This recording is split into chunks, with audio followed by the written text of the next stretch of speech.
Welcome to the Healing Grove podcast. I'm Dr. Kristin, an integrative holistic family physician, author of Life After Lyme, and host in this virtual space of learning, healing, and growing. I believe humans are like trees, and our physical limb is only one of many. Health on all limbs of the tree, emotional, conceptual, social, spiritual, is absolutely required for the whole tree that is you to be vibrantly well. I created the Healing Grove podcast as a place to showcase some of the world's best integrative and holistic medicine, to expose you to transformative tools and mindset shifts for all limbs of your tree. I hope you enjoy our conversation in the Healing Grove today as much as I enjoyed having it. Hi, Susan. Welcome. Hi, Kristin. Good to see you. You too. I'm so eager to introduce you to this beautiful group of people. So everyone, this is my friend Susan Wells, MA. She spent 25 years in healthcare communications, primarily focused on chronic illness. Once a certified leader of Ira Progoff's intensive journal workshops across the US, Susan is now the director of Evolution Basecamp, a depth writing program that includes writing the body. She's also an executive director of the Albero Institute for Research and Practice of Inner Works, which she founded with an international coalition of affiliates.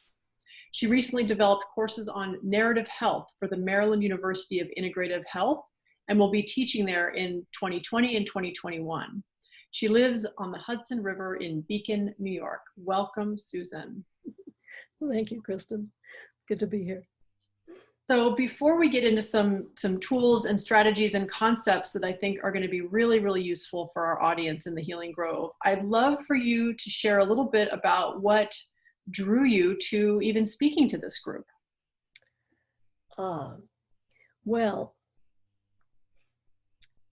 in my work with depth writing in general, I come in contact with so many people who are experiencing challenges with their health. And sometimes it's not because they're sick, it's because they see their bodies in a certain way and maybe don't treat them as they should, and their energy is low. I see a lot of different people who are bringing the body in, even if that's not the specific problem they want to work with. So when I had a chance to join a group, your group, where we were using so many modalities to help people with chronic illness, I just had to say yes, because I feel very strongly that what we do approaches so many of the concerns that people have at a deeper level, and gives them which gives them a good platform for making long-lasting and significant change in their lives. Yeah, absolutely agreed. And many of us come by this from our own health journey. Is that the case for you? Well, for me, I had a lot of stressors as a kid. I come from one of those famously dysfunctional families where it was just everything going on. So for the rest of my life, I've had a lot of inflammation-based illnesses, which, because they're across my lifespan, they're chronic, right? That's asthma, right? That's digestive problems. I'm sure there's inflammation in the gut, and a low energy that just comes from being exhausted, which, and also then you're just open to whatever your immune system is faulty. So this is something I've been tracking my whole life. And especially with asthma, anything that goes right to the heart of that life breath is a real concern, and they've got all kinds of treatments for it. But I am convinced that it's really tied to stress, to the life story, to the way I process the life story, the way I live story. I'm all about story and narrative. I think that our lives are framed, and that we move into a frame, and if we're not careful about what that is, we're likely to be stuck there. So, yeah, so my life story has led to a health issue, which has led to greater awareness and a deep appreciation for what you're doing. Thank you for saying that.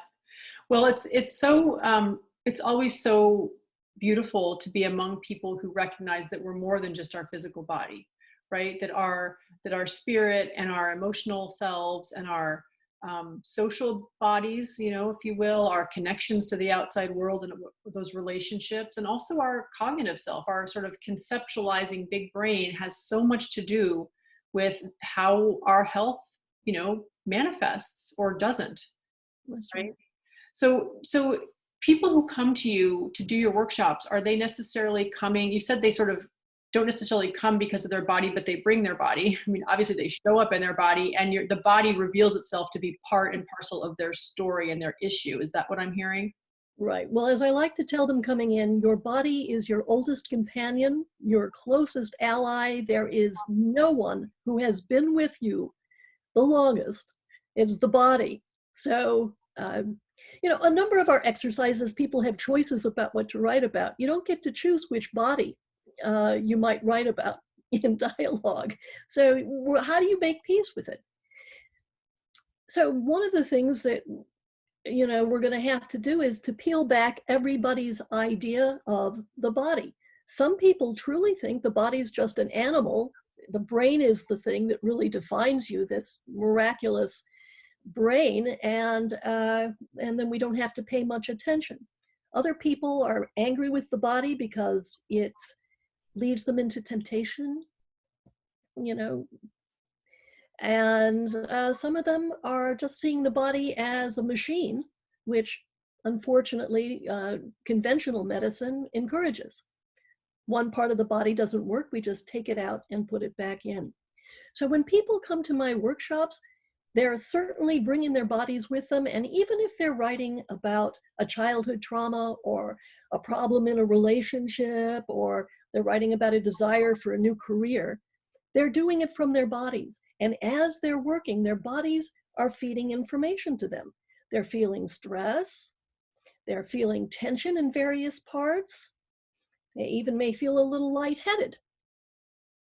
Or suddenly the body, which is the conduit for every thought and emotion you've ever had, is sending up feelings, which, are chemical reactions that you can sometimes are very, very low threshold, but in my workshop, you learn to pay a much deeper attention to those things.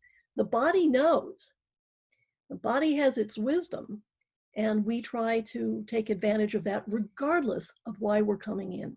And for people who are coming in with illness, to realize that it's not just numbers on a lab report that's been driving them crazy for years, and that there's a whole history here and an alliance with something powerful that's evolved over years. I mean, that can be a very invigorating and exhilarating insight for them too. And I can imagine can be potentially very transformative for people to make friends and peace with their body. I mean, a lot of my patients are, you mentioned anger. I think there's a sense of betrayal for a lot of people too, Yes. especially if there's any sort of autoimmune, like what, like I'm attacking me. Like what the bleep is that about? Right. There's a kind of confusing and just like, almost like you've been stabbed in the back by your best friend. That's right. Well, we often do dialogues, and when we dialogue with the body, it sometimes sounds like a couple on the verge of divorce. They're really angry. And in illness, like, you let me down, and the body comes back and they said, I let you down. Look at what you eat. Look at what you eat. I'm doing my best. So even for them to write their way to an understanding of what the body needs from them, not just as a medical issue, but as in terms of a healthy collaboration with your life partner, it's a big deal. It is. I love that you use the word collaboration. It was floating through my head at the moment you said it, because I think that there's a real partnership that can come out of this kind of work. But are people coming to you and your workshops for that particular transformation, or is there something else they're looking for, and that's like a sneaky side effect? Well, the work that I do happens on a number of different levels. The intrapersonal, all those psychological things, the intrapersonal, where we're looking at, our relationships with, friends, family, and also society, and then the transpersonal. And behind all of this is the body, which is the way we witness all of those aspects of our lives. That's the unifying force. Now, sometimes it's kind of sneaky, as you put it, for somebody to realize. I mean, somebody who came in, some priests come to my workshop, and they have a whole relationship with their body. And suddenly I'm asking them to focus on their body. And there's a surprise for them. Or somebody who has been sick somehow just relaxes. I've seen people cry because their body has been there for them, worked so hard. Every breath your body is there to give you from the moment of birth. All of those heartbeats, pumping the blood, all of those enzymatic cascade reactions. I mean, your body is on it. And that deep appreciation for what the body does for you every moment. Yeah, maybe it's a little sneaky, but it's not just the people who were sick. The people who are well, they're well now. They may not always be. So I think that this kind of work just brings everybody back into a better alignment with what's so. And what's so is that we are whole human beings. The body is not separate from the mind or the emotions or our experience in the world. And the more we realize all of those interconnections within us, I think the healthier and the happier we're going to be. Yeah. It's my aspiration to lead people there as much as I can. Beautiful. And as you're talking about that, I think people have heard a lot that the body and the mind are not separate. And one of the common things that people give as proof of that, evidence for that, is like blushing, or an erection, like your body responds to a thought or to a feeling. What are some of the things that you've seen that really sort of demonstrate that this is so, that the body and the mind are inseparable? Well, that's a very big question. I'm going to join hundreds, if not thousands of years of philosophers in order to answer that. Just off the top of your head. Off the top of my head. Well, my immediate reaction is to go to a distinction between brain and mind, first of all. The brain is a physical thing, just like your legs. You can hold it in your hands, you can weigh it, you can see the gray and the white matter. You can even put neurons under a microscope and see them make connections with one another. And yet, even though we know where sight is and hearing and various things in our brain, there is no section of your brain that is your sense of self. There's no part of your brain that is your love for your family. There's no part of your brain that is your belief system. And yet, these are the key drivers of our lives. They're surely there. So there is something about the brain, even though it's a physical thing and attached with this incredible neurological array of nerves throughout the body, that still has a way through all of those trillions of interconnections between the neurons, can store what we experience as our sense of self. So what I try to do is to build a bridge between these things that seem very mysterious and a physical being that allows us to experience that mystery. So I'm building a holistic view of not only the interior, but also of the body and the brain, which is not the same thing as mind. And yet it resides in the brain. Without a healthy brain, we cannot make those connections. And with damage to the brain, we can lose a sense of self. That we know. We can lose our ability to be happy with a particular kind of brain injury. So just to settle in to with this work, to look at all of the aspects of our lives, the physical, the mental, the emotional, to see how they are intertwined. That's my work.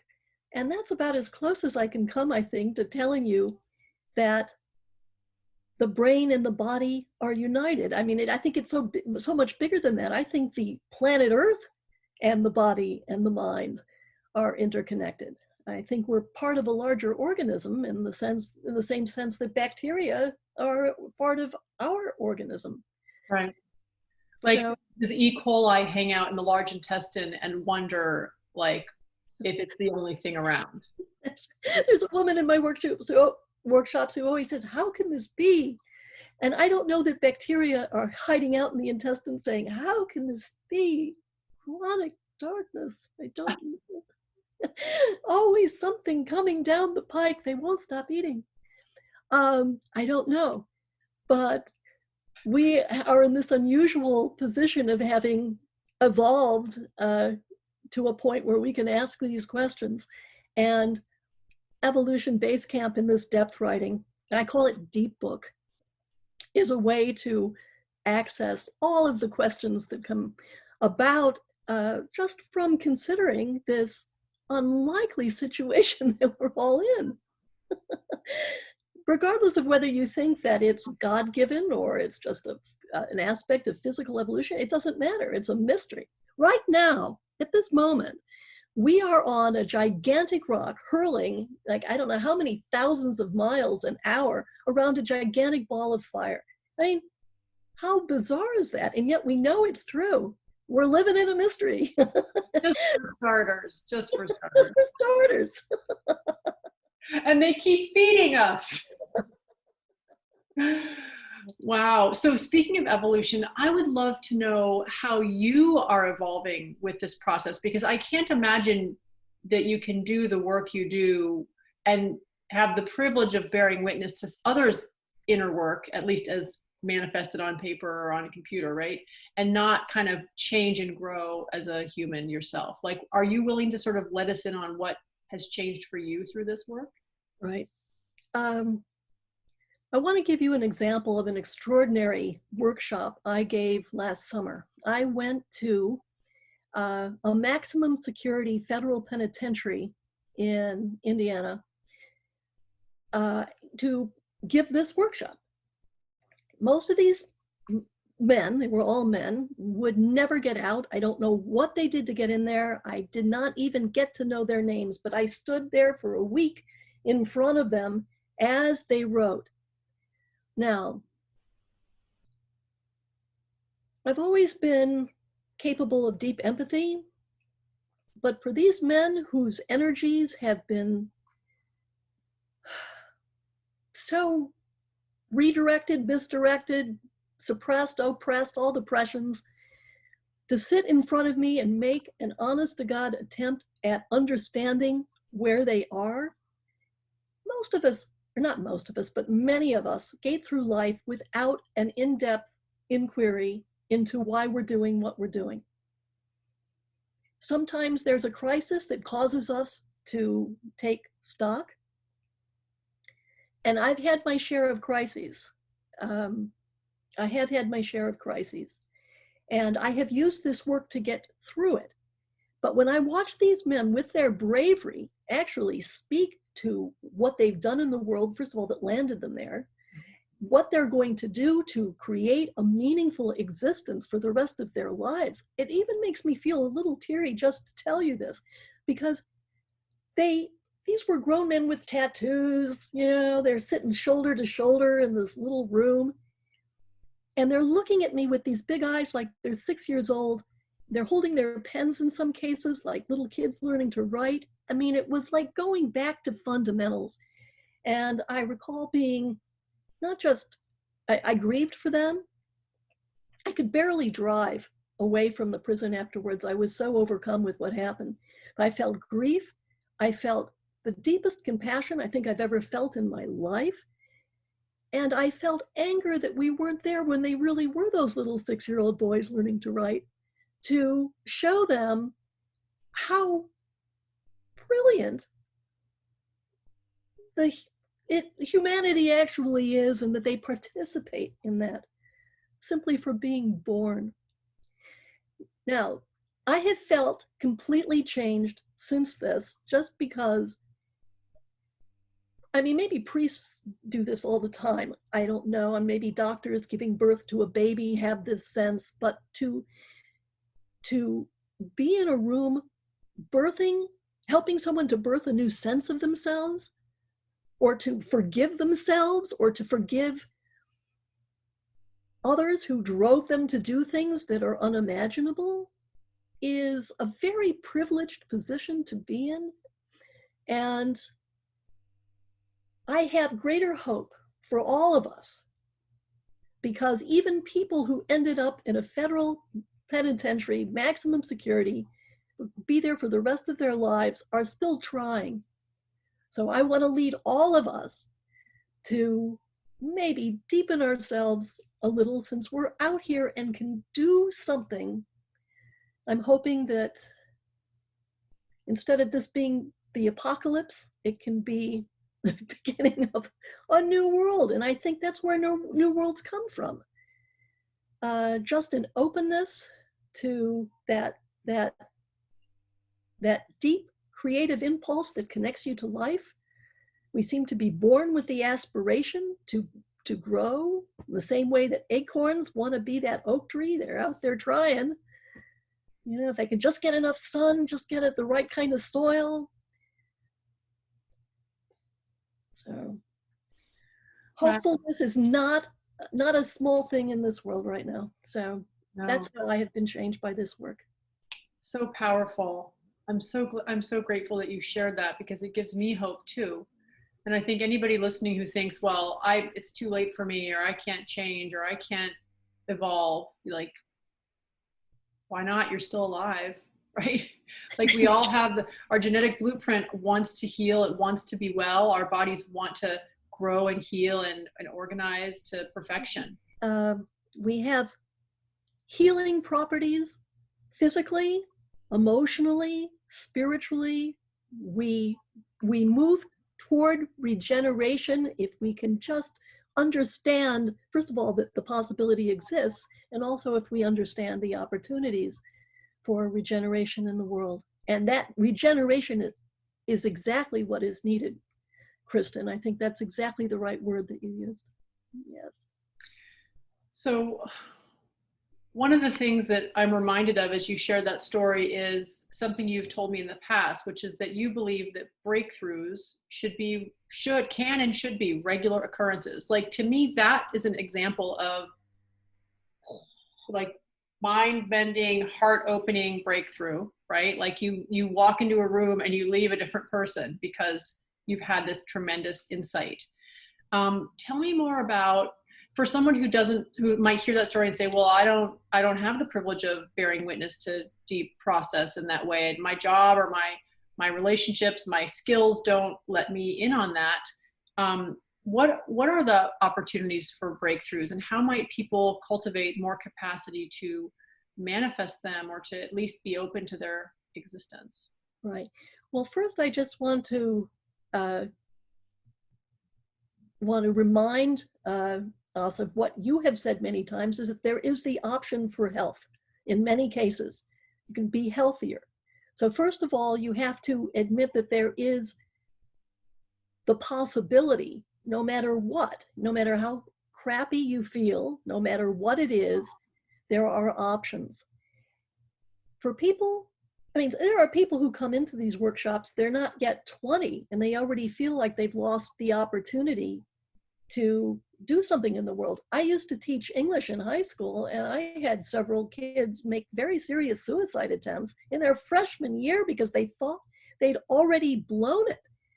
So I think that, I mean, the fact that this is even possible tells us not only that there's a lot of stress in the world, but that we have not presented opportunity for growth as an objective of living. Well, I'm going to go back to the example of the acorn and the oak tree.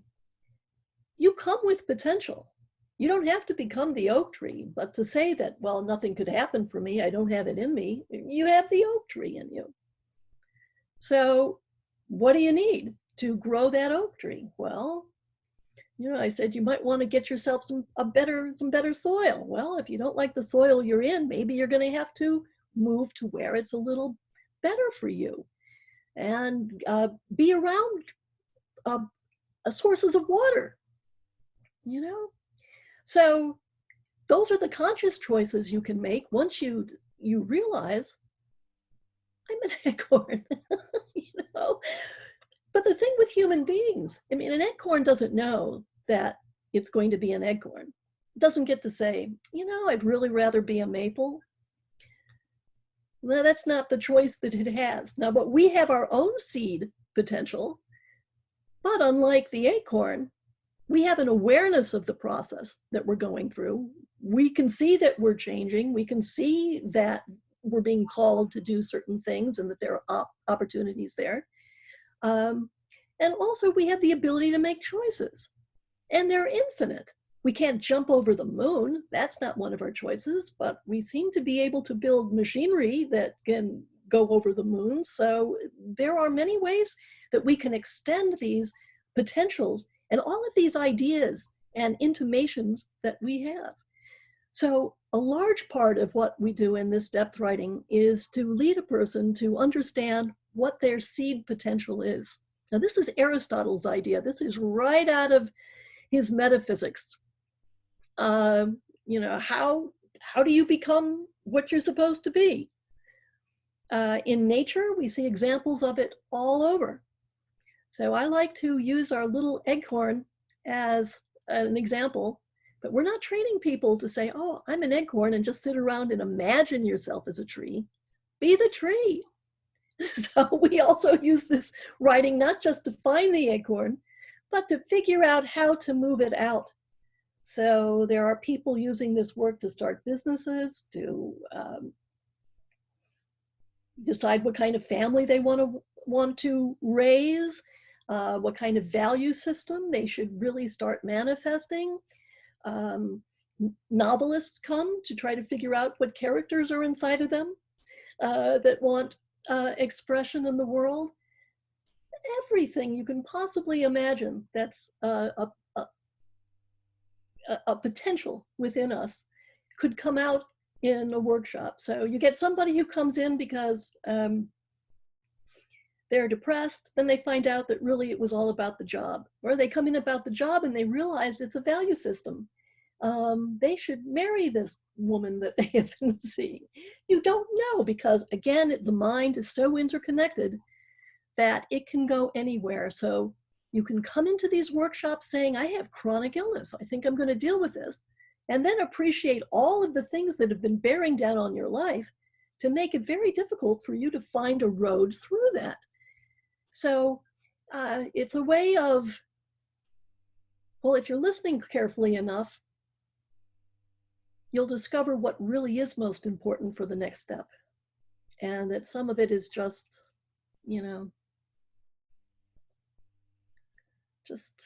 just fluff that's really not associated with that seed potential. Mm-hmm. Just chatter. It's just chatter. It's just chatter. It could be important in some instances, but it's not concerned with where your life is trying to go. Yeah. So I can imagine at this point, a lot of people listening might be saying, sign me up for whatever that woman is teaching next. I'm certainly feeling that way. So tell us what the next step would be if somebody wanted to start to delve into this work and with you as their guide, or the process you recommend. What would that next step look like? Well, I'd love it if they could come and do it with me. I've designed a little mini immersion for people to at least try it out. And it's 2 hours. It's not the kind of thing where in 5 minutes I can lead you into your seed potential. I don't even think I can do it in 2 hours, but at least I can show you what the work is like, so that if you were interested in exploring it more deeply, you could do it. I just want to say too that once you learn the fundamentals, people do this. You might not go to a workshop for a while. You can do this on your own. It's one of these tools, these life skills that very worthwhile to have in your toolbox. But this little mini immersion would come in. We're just going to work, first of all, to settle ourselves down, to leave the pressures of the world behind just for a little bit. It's a 2-hour retreat. And then for an hour, we're going to focus on one aspect of your being to which everything else is connected. So it really doesn't matter what we're doing in that particular session, to show you how we work on in the depths. Okay, so there are some writing prompts that will set it up so that suddenly it's just like clearing the brush in a forest. I'm going to clear the brush for you, and then you're going to go through it, and it's up to you to figure out what you're seeing there. Because I'm not in your body. I haven't lived your life. I don't know what's coming up for you. But by doing this in a deep place, and by encouraging awareness of what's happening there, you come up with so much information, even in 2 hours. And then for the last 30 minutes, we have readings which are not obligatory. This can be as private as you need it to be. But there is belief that by taking something outside of your head and hearing it as an assertion in the world changes the way you feel about it. Sometimes you'll read it aloud and say, you know, what I just wrote, I didn't really mean that. That was an old story I brought up, but that's an insight that's kind of critical. You don't mean that? You've just based your whole life on it. You don't mean that? Or you're realizing, remember, this happened. I did a 2-hour workshop just last week, and there's a woman, an elderly woman who's dealing with being total isolation with COVID. And she is now, how can it be? She's questioning, like, Carl Sagan. She should meet Carl Sagan. What's happening in the world? How can this be? It was like a whole miracle appeared to her. And of course she had to read it aloud because she couldn't not read it. It was spilling out of her. We're witnesses to each other's humanity, and even when we don't read, somebody else, just by being in the deep place and by being deeply human, touches us and allows us to accept whatever we have written. And you can always go home and read aloud. But that's the structure. We're going in just to settle down. We're going to do the exercise that leads you down there in a comfortable way. And then there is a chance to release that. And we all bear witness. And that's a powerful thing. Many of us have never had that experience before of saying something so deeply personal and having total strangers sometimes just be there with you in total acceptance, no judgment. That by itself is amazing. What a gift. What a gift. So I wish that experience on everyone listening to this. I'm just going to put it out there. I hereby challenge you to do the 2-hour workshop. I want to know, are there any people for whom that deep work, that process might be contraindicated? Is it too much for someone? And how would they know if that's them? I'm glad you asked that question. I think for people who are having post-traumatic stress that has not been sufficiently relieved, they're not distant enough from it, this might be bringing up more than you can deal with. The mini, you could probably get through the mini immersion.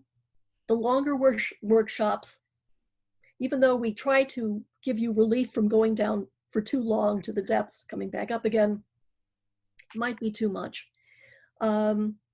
If a person is deeply depressed and having significant suicidal ideation, I would say that you need to see a medical doctor because that is life-threatening.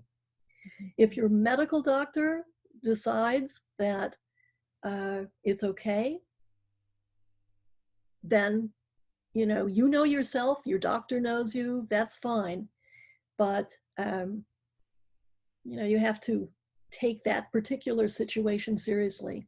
So for serious mental illnesses or just crises, if somebody is coming in because they've just lost a spouse, for example, they may need a period of time just to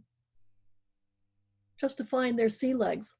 So maybe the day after is not the time to do it. It's once it's starting to pass and you're building something new, you can take that deep breath and then enter in. So, so that would be my recommendation. Great, thank you for that. So you've shared a lot with us. It's been really a delight to hear you speak about what you do and why you do it, and just kind of what you get to bear witness to. So thank you for that. Is there anything else that we haven't covered that you'd like to share with this audience?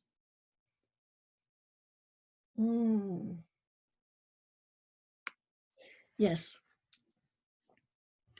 I'm going to go back to what a professor of mine once said.